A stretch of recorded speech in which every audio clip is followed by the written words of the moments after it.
నమస్తే ఫ్రెండ్స్, నేను భాను మేకల. ఈరోజు నాతో కొంతమంది అతిథులు ఉన్నారు. వీళ్ళంతా నా దృష్టిలో స్పెషల్ గెస్ట్లే. ఎందుకు చెప్తున్నానంటే కాళ్ళు చేతులు అన్నీ బాగున్నా కూడా ఈరోజు చాలా మంది సొసైటీలో ఆడవాళ్ళు అవ్వచ్చు, మగవాళ్ళు అవ్వచ్చు, లేనిపోయినాయి అంటే ఈజీ మనీ కోసం అలవాటు పడి దొంగదారులు, అడ్డదారులు తమ యొక్క జీవితాన్ని సాగిస్తూ ఉన్నారు. కానీ మరి ఇలాంటి వారిని కూడా మనందరం గుర్తించాలి. వీరికి కూడా సమాజంలో ఉన్నటువంటి మనలాంటి వాళ్ళు చాలా మంది అండగా ఉండాలి. కనీసం వీళ్ళు నడవలేని పరిస్థితి అంటే వాళ్ళ పనులు కూడా వాళ్ళు చేసుకోవాలంటే కూడా ఇబ్బంది, ఎక్కడికైనా బయటికి వెళ్ళాలంటే కూడా ఇబ్బంది ఉన్నటువంటి పరిస్థితుల్లో ప్రస్తుత ముఖ్యమంత్రి చంద్రబాబు నాయుడు గారు ఇలాంటి వారందరిని గుర్తించి ఈ సైకిల్ వాళ్ళకి డొనేషన్ చేశారు. ఆ సందర్భంగా చంద్రబాబు నాయుడు గారికి ప్రత్యేకమైనటువంటి ధన్యవాదాలు తెలియజేస్తున్నాను. ఎందుకంటే వీళ్ళ పనులు వీళ్ళు చేసుకోవడానికి, చక్కగా ఎక్కడికైనా వెళ్ళడానికి కూడా ఇలాంటి ట్రై సైకిల్స్ డొనేషన్ చేశారు. ఒకసారి వీళ్ళతో మాట్లాడించే ప్రయత్నం చేస్తాను. వీళ్ళు సమాజం నుంచి ఎలాంటి పరిస్థితులు ఎదుర్కొంటున్నారు, ప్రస్తుతం వారి యొక్క జీవన విధానం ఎలా ఉంది అనేది మాట్లాడించే ప్రయత్నం చేస్తాను. అక్క, నీ పేరు? మహాలక్ష్మి గారు. అంటే పుట్టుకతోనే మీరు వికలాంగురాలా? 11 నెలలప్పుడు నాకు పోలియో ఇంజెక్షన్ చేస్తే వచ్చింది. ఇంకా అప్పటి నుంచి ఇబ్బందులు పడతానే ఉన్నాను. హాస్పిటల్కి వెళ్ళినా కూడా, ఎన్ని హాస్పిటల్ తిరిగినా కూడా అలాగే అయిపోయింది. ఇక శాంతం అసలు నడవలేని పరిస్థితి. స్టిక్స్ షూ వేసుకొని నడుస్తాను. ఎక్కడికన్నా వెళ్ళాలన్నా నడవలేకుండా చాలా ఇబ్బందులు పడ్డాను. బస్సు కూడా ఎక్కలేని పరిస్థితి అయిపోయిందమ్మా. అయితే ఈ లోపు మా అసోసియేషన్ ద్వారాగా, అక్షర అసోసియేషన్ ద్వారాగా మా ప్రెసిడెంట్ గారు భాషా గారు బళ్ళు ఇప్పిస్తానమ్మా బందరు రండి అని అంటే తీసుకొని వెళ్తే, ఆయన ద్వారాగా ఈ బళ్ళు వచ్చిన కాడి నుంచి కొంచెం బయటికి తిరగటానికి జనాల్లో మనుషులుగా అసలు మేము లోన్ ఇండ్లలో మగ్గిపోయాం ఇన్ని రోజుల నుంచి. బయటకు ఇప్పుడు తిరుగుతుంటే చాలా సంతోషంగా ఉంది. అందరితో మాట్లాడుతున్నాం, అందరితో కలుస్తున్నాము, బయటకు వస్తున్నారు అందరితో. లేదంటే ఈ స్కూటీ లేనప్పుడు ఇంట్లోనే ఉండేవాళ్ళు. బయటికి రాలేదు నాన్న. మేము ఎక్కడికి వెళ్ళాలన్నా ఎవరైనా తోడు ఉండాలి, లేకపోతే ఆటో అయినా మాట్లాడుకొని వెళ్ళాలి. ఆటోకి పెట్టుకోవడానికి కూడా మా డబ్బులు లేవు. పెళ్లిళ్ళు చేసుకున్నాం కానీ మా భర్తలు కూడా సరైన వాళ్ళు కాదు. లేరమ్మా, పిల్లలు లేరు. వంట మాస్టర్ మా ఆయన గారు, అయినా కూడా సరిగ్గా ఉండడు. డ్రింక్ చేస్తాడు, సరిగ్గా ఉండడు. పరిస్థితి కూడా ఒక రోజు తిని ఒక రోజు తినకుండా అన్నట్టుగా ఉన్న పరిస్థితుల్లో ఉన్నాం నాన్న వికలాంగులు. అది ఇక అండ్ ఇప్పుడు గవర్నమెంట్ నుంచి నీకు చక్కగా మంచి సైకిల్ మీ లోకల్ లీడర్ల ద్వారా వచ్చింది. ఇప్పుడు నువ్వు ఇంకా బ్రతకాలంటే నీకు ఏం పెట్టుకుంటే? బడ్డీ కొట్టు, మాకు ఆధారు ఏదైనా బడ్డీ కొట్టు పెట్టుకొని మా జీవనం మేము గడుపుకునేటట్టు, ఎవరి మీద ఒకళ్ళ మీద ఆధారపడకుండా మేము మా బతికేదో మేము బతికేటట్టు మాకు ఒక సాయం చేస్తే చాలండి. ఉండటానికి ఒక ఇల్లు, బతకటానికి ఒక్కొక్క బడ్డీ కొట్టు లాంటిది ఏదైనా పెట్టుకునేటట్టు, మా కాళ్ళ మీద మేము నిలబడేటట్టు, ఒకళ్ళ మీద ఆధారపడకుండా చేసేటట్టు చేస్తే మాకు చాలా సంతోషం. పింఛన్ వస్తుందా మీకు? ఆ పింఛన్ మీద బతుకుతున్నాం. ఎంత వస్తుంది? 6,000 వస్తుంది. అయితే అద్దెలు కట్టుకోమా, మేము తినమా, ఇళ్లలో గడుపుకోవటానికి కూడా మాకు సాల్తలేదు. మా మందులకు గాని ఏటికైనా సరే ఆ 6,000. ఇంకా 6,000 ఏం సరిపోతాయి, మాకు సాల్తలేదు. దానికన్నా ఏదన్నా జీవనోపాధి కనపడటానికి ఉండటానికి సరిపోద్దని చెప్తున్నాను నాన్న. అక్క, నీ పేరేంటి? నాగలక్ష్మి గారు. మీరు పుట్టుకతోనే ఇట్లా వికలాంగురాలా? పుట్టుకతోనే హ్యాండిక్యాప్డ్. మీరు కూడా నడవలేరా? నడవలేనండి. దూరం నడవలేను, నుంచోలేను. నాకు వచ్చే ఆధారమే అనిపించింది తప్ప మాకు ఇలా బండి ఇప్పిస్తే మేము కూడా కొంచెం బయటికి వెళ్ళి షాపులకు కానీ, మందులు కానీ తెచ్చుకుంటాం, కూరగాయలు కానీ. ఎవరు వెళ్ళమంటే వెళ్తలేదు. ఎవరు వెళ్ళి ఆటోలకు 100 అడుగుతున్నారు. మీకు పెళ్ళయిందా? పెళ్ళయింది. పిల్లలు ఉన్నారా? నేర్చారు, పిల్లలు నేర్చారు. మా ఆయన కూడా సరిగ్గా పట్టించుకోడు మమ్మల్ని. మాకు బతుకుతానికి ఆధారం లేదు. ఎంత మీ ఏజ్ ఎంత ఉంటది? వయసు 43 సంవత్సరాలు. ఇప్పుడు పెన్షన్ తోనే బ్రతుకుతున్నారా ప్రస్తుతం? పెన్షన్ తప్ప ఆధారం లేదు మాకు. ఆధారం ఏం లేదు. తల్లిదండ్రులు లేరా? ఎవరు లేరు. వచ్చే అది కూడా 5,000 అద్దెకే పోతుంది. మాకు అనేది తినడానికి ఏమి లేదు. అది మాకు ఏదైనా సహాయం చేస్తే వ్యాపారం చేసుకుంటాం కన్నా ఏదైనా చేసుకుందామని మేము అనుకుంటున్నాం. బడ్డీ కొట్టు లాంటిది ఏదన్నా పెడితే అందులో కూర్చొని మీరు వ్యాపారం చేసుకొని మీ బ్రతుకు మీరు సాగిస్తారు. అలా మాకు ఏదైనా సహాయం చేస్తే మీ ఇచ్చిన బళ్ళ మీద కొంచెం మేము వ్యాపారం చేసుకుని మా కాళ్ళ మీద మేము నిలబడతాం. అది సార్. అది నీ పేరేంటి? శ్రీలక్ష్మి. నువ్వు కూడా పుట్టుకతోనే హ్యాండిక్యాప్డ్? అవునండి. తల్లిదండ్రులు ఉన్నారా? మా అమ్మ మా నాన్న చనిపోయారు. చనిపోయారు. నా భర్తను విడాకులు ఇచ్చేసి వదిలేశాడు. ఎప్పుడు, ఎంతకాలం కిందట? 10 సంవత్సరాలు అవుతుంది. 10 సంవత్సరాలు అవుతుంది. పిల్లలు ఉన్నారా? పిల్లలు లేరు. ఇప్పుడు ఏం పని చేస్తున్నావు ప్రస్తుతం? ఇంట్లోనే ఉంటున్నా పింఛన్ డబ్బులతో. పెన్షన్ డబ్బులతో. ఇంకా ఏదన్నా వ్యాపారం పెట్టుకుంటే చేసుకుంటావా?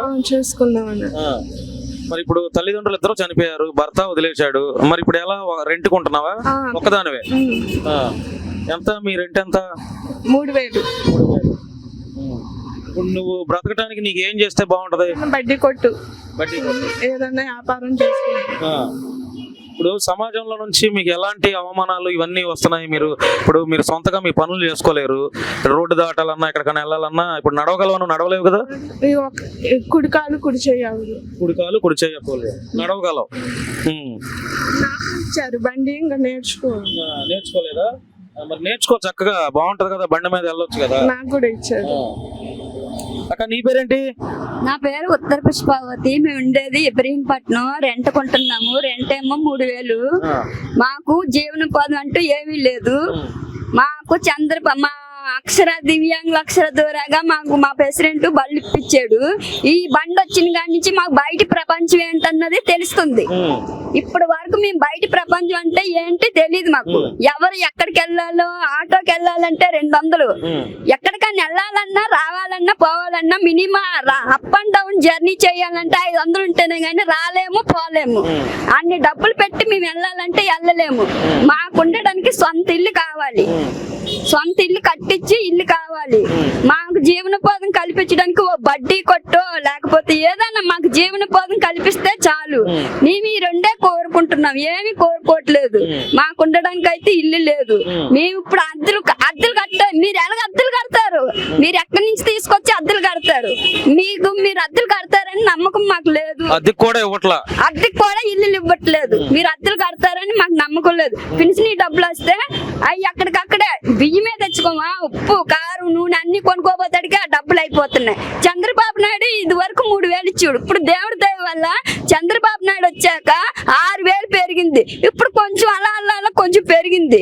పెరగబట్టుగా ఇప్పుడు కొంచెం జీవనోపాధం అలా గడిచిపోతుంది. కానీ ఇంటికి మాత్రం కట్టలేకపోతున్నాం. ఇల్లు ఖాళీ చేసేయండి అని అంటున్నారు. మాకు ఉండడానికి సొంత ఇల్లు కావాలి. జీవనోపాధం కల్పిస్తే మేము చంద్రబాబు నాయుడు ఫోటో పెట్టుకొని దండం పెట్టుకుంటాం రోజు. పవన్ కళ్యాణ్ గారికి కూడా ఇదే చెప్పుకుంటున్నాం మేము. మోదీ గారికి కూడా ఇదే చెప్పుకుంటున్నాం. మాకు ఉండడానికి ఇల్లు, జీవనోపాధం కల్పించడానికి ఓ బడ్డీ కొట్టు, మాకు ఈ 2 చాలండి. దేవుడి దేవల్లి బండి వచ్చింది. మేము బయట చూస్తున్నారు, తిరుగుతున్నారు, మీ పనులు మీరు తిరుగుతున్నాము. కాకపోతే తినడానికి తిండిలేదు. నాకు ఒక బాబు కూడా చనిపోయాడు. సరైన తిండి లేక, సరైన పోషణాహారం లేక బాబు కూడా చనిపోయారు. నేను ఇదే ఇప్పటిదాకా వినిపించుకుంటున్నాను. ఇదే ఇంకెంతే. నీకు బ్రతకడానికి నీకు ఎలాంటిది ఆధారం చూపిస్తే నువ్వు చక్కగా నీ బ్రతుకు నువ్వు బ్రతుకుతావు? నా బతుకు నేను బతకడానికి నాకు జీవనోపాధం కావాలనుకున్నది ఓ బడ్డీ కొట్టండి, ఉండడానికి ఇల్లు, నాకు 2 చాలు. లేవలేని పరిస్థితి, సపోర్ట్ ఉంటేనే గానీ నడవలేను. ఈ బండి దిగాలన్నా గానీ కర్ర పట్టుకొని దిగాలి, కర్ర పట్టుకొని ఎక్కాలి. నడవాలన్నా గానీ స్టిక్ పట్టుకొని నడవాలి. అది మన మధ్యలో వికలాంగుల నాయకులు కూడా ఉన్నారు, మొండితోక విజయ్ కుమార్ గారు. ఒకసారి ఆయనతో మాట్లాడి ఈ నియోజకవర్గంలో ఎంతమంది ఉన్నారు, ఎంతమందికి బళ్ళు ఇచ్చారు, వీళ్ళ సమస్యలు ఎట్లా ఉన్నాయి, ప్రభుత్వం ఎలా స్పందిస్తుంది అనేది కూడా ఒకసారి వారి మాటల్లో తెలుసుకునే ప్రయత్నం చేస్తాం. సార్, ఇప్పుడు ఎంతమంది ఉన్నారు మొత్తం? మామూలుగా ఇబ్రహీంపట్నం మండలం పరిధిలోనే దగ్గర 2-3 వేల మంది ఉన్నారు. అట్లానే నియోజకవర్గంలో వేసుకుంటే వేల సంఖ్యలో ఉన్నారు వికలాంగులు. వికలాంగులు అంటే ఏదో ఆత్మధైర్యం లేకుండా సమాజంలో ఏదో రకంగా అవమానపడతా ఉన్న వాళ్ళే వికలాంగులు. అట్లాంటి స్థాయి నుంచి వికలాంగులకి ఒక పెన్షన్ అనేది కనిపెట్టి వాళ్ళ బ్రతకడం కోసం ఆ పెన్షన్ పెంచుకుంటూ వికలాంగులకి ఎంత అయితే నెలకి సరిపోద్దని చెప్పి ఒక మందా కృష్ణమాది గారు ఆలోచించి, మందా కృష్ణమాది గారి ఉద్యమం వల్ల మాకు 200 కానించి 1500 పెరగని, 3000 పెరగని, ప్రస్తుతానికి ఇప్పుడు 6000 రావటం కూడా మందా కృష్ణమాది గారి దయ వల్లే వస్తుందని వికలాంగులందరికీ తెలుసు. అట్లానే వికలాంగులకి పెన్షన్ ఒకటే వస్తున్నా కానీ 6,000 వాళ్ళ సరైన సొంత ఇల్లు లేని వాళ్ళు వికలాంగులు చాలా మంది ఉన్నారు. ఆ 6,000 తీసుకొచ్చిన సొంత ఇల్లుకి అద్దెకి కట్టుకునేసరికి 4,000 పోయినాయి, 2,000 1,500 మిగులుతున్నాయి. అట్లాంటిది నెలంతా బతకాలంటే మరీ దుర్భర స్థితిలో ఉన్నారు కాబట్టి ప్రభుత్వం వీరందరిని గుర్తించి ఇల్లు లేని వాళ్ళకి ఇల్లు కేటాయించి జీవనోపాధి అంటే ఏ పని చేసుకోలేక ఏ ఉద్యోగం లేకుండా ఉన్న వికలాంగులందరికీ ప్రభుత్వం రుణాలు ఇచ్చి ఏదో బడ్డీ కొట్టు లేదా ఏదన్నా వ్యాపారము మిషన్ నేర్పించడం ఏదో ఒకటి చేసి సాయం చేసి గుర్తించి చేస్తేనే ఈ వికలాంగులు బతకడానికి అవకాశం ఉండిద్దని సభాముఖంగా తెలియజేస్తున్నాం. ప్రభుత్వం కూడా మేము చెప్పి ఈ ట్రైసైకిళ్ళు నడవలేని వాళ్ళు ఉన్నారు వాళ్ళందరికీ ఏర్పాటు చేయాలని చంద్రబాబు గారికి తెలియజేస్తున్నాం. ఈ అవకాశాన్ని ఇది దృష్టికి తీసుకెళ్లి భాను గారికి కూడా ధన్యవాదాలు, మీడియా తరపున ధన్యవాదాలు తెలియజేసుకుంటూ సెలవు. థ్యాంక్ యూ అండి, థ్యాంక్ యూ. మీరు చెప్పండి సార్, ఇట్రండి. ఇంకెంతమంది ఇట్లాంటి వాళ్ళకి సైకిల్ ఇప్పించాలి మీరు? ఇప్పుడు దగ్గర మండలంలో వచ్చేటప్పటికి కనీసం 50 మంది ఉన్నారు సార్, పూర్తిగా ఇళ్లలో ఉన్నోళ్ళు. కానీ మా ఏడీ గారు మాత్రం మొన్న వెళ్ళినప్పుడు మాకు బాగా సొంతం ఇచ్చారు. ఉన్న బళ్ళల్లో తీసుకెళ్ళండి, మళ్ళీ ఇంకోసారి రండి అని కామరాజు గారు ఏడీ గారు బందర్లో మాకు సాయం చేశారు. మళ్ళీ ఈ రోజు కూడా వెళ్తున్నాం సార్. మేము వెళ్ళి సార్ మా 9 మంది ఉన్నారు, ఇంకా వాళ్ళకు కూడా కొంచెం సాయం చేయండి. ఈ బతుకుతానికి అలా కొంచెం బడ్డీ కొట్లు కానీ లోన్లు కానీ ఏదన్నా సబ్సిడీ లోన్లు ఉన్నాయి కాబట్టి 2 లక్షలు 1 లక్ష రూపాయలు కడితే 1 లక్ష సబ్సిడీ ఉంది కాబట్టి ఆ లోన్లు కూడా మా వికలాంగులు కొంతమంది పాపం మహిళలు ఇళ్లలో నుంచి రాకుండా బయట ఉన్న వాళ్ళకి కొంచెం లోన్లు కూడా ఇప్పేసి వాళ్ళు బతుకాళ్ళు శుభ్రంగా బతుకుతారు. అది రైట్. ఇంకా మరొక చెల్లి ఉంది, ఒకసారి మాట్లాడదాం. అమ్మ నీ పేరేంటి? క్రాంతి. రాణి. క్రాంతి. క్రాంతి క్రాంతి ఏం చేస్తున్నావు ఇప్పుడు? ప్రజెంట్ ఏమైనా జాబ్ చేస్తున్నావా? నాకు 2 పిల్లలు ఉన్నారండి. మా ఆయనకి పక్షవాతం వచ్చింది, కాలు చెయ్య మాట మొత్తం పడిపోయింది. మామూలుగా మా అత్త తల్లి నలుగురిని నేను ఎక్కడ చూసాని అట్ట ఎట్ట అంటుందనని మా అమ్మ తీసుకొచ్చి అద్దె ఇళ్ళల్లో పెట్టింది. నాకు 6 ఏళ్ళు వస్తున్నాయి. 6 ఏళ్ళలో 3 ఏళ్ళు ఇంటి అద్దెకి పోతాయి. పిల్లలిద్దరిని చదివించుకుంటున్నాను. పిల్లలు ఏం చదివిస్తున్నావు? LKG అండి. ఇప్పుడు మీ ఆయన పక్షవాతం వచ్చి మంచం మీదే ఉన్నారు, ఎంతకాలం నుంచి? 2 సంవత్సరాలు అవుతుంది. ఇప్పుడు మీ పిల్లల్ని చూసుకోవాలి, మీ వారిని చూసుకోవాలి, నువ్వే అంతేనా? అమ్మ నాన్న ఉన్నారా? మా అమ్మ ఉందండి. అమ్మవారి నుంచి ఏదన్నా? లేడు, చనిపోయాడు. మా అమ్మ కూలికి పనికి వెళ్తేనే చేసుకున్నట్టు, లేకపోతే లేనట్టు. ఏమన్నా సహాయ సహకారాలు వస్తాయా మీ ఇంటి నుంచి? మా అన్నయ్యకి 3 ఆడపిల్లలండి. మా అన్నయ్య చేస్తే వాళ్ళు తింటారు, లేకపోతే లేదు. మా అమ్మ మట్టుకి మా దగ్గర ఉండి పనికి వెళ్ళి మాకు ఇస్తా ఉండిద్ది. ఏమైనా పని చేయగలవా నువ్వు? అంటే ఇదివరకంటే ఏమీ లేదు, ఇప్పుడంటే మామూలుగా పిల్లలు ఉన్నారు కాబట్టి చాలా మందిని అడిగాను, పిల్లలకి ఏమైనా సహాయం చేయండి, పిల్లల స్కూల్ ఫీజులు కట్టాలి అని. అంటే ఫస్ట్ క్లాస్ నుండి పిల్లలకి డబ్బులు పడతాయి. ఇప్పుడంటే UKG LKG కాబట్టి నేనే చదివించుకోవాలి 2 సంవత్సరాలు. చాలా మందిని అడిగాను, ఎవరు సహాయం చేయట్లేదు. మామూలుగా ఎక్కడైనా పనికి వెళ్దామన్నా కానీ మరి పిల్లలు చిన్న పిల్లలు, 5-6 సంవత్సరాల పిల్లలు, అందుకని వాళ్ళని వదిలిపెట్టి ఎటు వెళ్ళలేకపోతున్నాను. తప్పకుండా సాయం చేద్దాం, తప్పకుండా చేద్దాము. ఇంకొక అక్క ఉన్నది. అక్క ఏం పేరు అక్క నీ పేరు? నా పేరు సీత. సీత, ఎక్కడ ఉంటారు మీరు? ఇదే ఊరు ఇబ్రహీంపట్నం మాది. పెళ్ళి అయిందా? అయింది. ఒక పాప, ఆ పాప చదువుకుంటుంది 8th క్లాసు. నేను చిన్నగా ఇంట్లో వాళ్ళు వద్దన్నా సరే పట్టుదలతో మిషన్ అయితే నేర్చుకున్నాను. ఏదో అట్లా మిషన్ మీద 1-2 జాయింట్లు వస్తే మోటార్ పెట్టుకొని కుట్టుకుంటున్నాను.